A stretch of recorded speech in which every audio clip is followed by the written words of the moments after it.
কালীগঞ্জ পৌরসভা এবার কত টাকার বাজেট দিল? ঝিনাইদহের কালীগঞ্জ পৌরসভার 2025-2026 অর্থ বছরের জন্য ৭৬,৭৭,৪৬০ টাকার বাজেট ঘোষণা করা হয়েছে। দুপুরে কালীগঞ্জ পৌরসভার সভাকক্ষে প্রস্তাবিত এই বাজেটে ঘোষণা করেন পৌর প্রশাসক মোহাম্মদ বেদারুল ইসলাম। এ সময় উপস্থিত ছিলেন কালীগঞ্জ পৌরসভার সাবেক মেয়র মাহবুবার রহমান, উপজেলা প্রকৌশলী কবির হাসান সহ বিভিন্ন রাজনৈতিক দলের নেতৃবৃন্দ ও গণমাধ্যম কর্মীরা।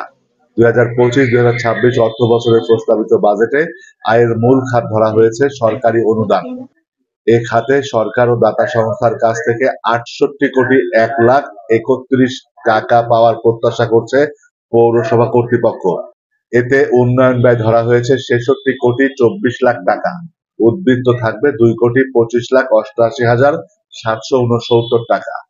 বাজেট ঘোষণাকালে পৌর প্রশাসক মোহাম্মদ বেদারুল ইসলাম বলেন, 2025-2026 অর্থ বছরের জন্য কালীগঞ্জ পৌরসভার 76,79,77,460 টাকার প্রস্তাবিত বাজেট ঘোষণা করা হয়েছে।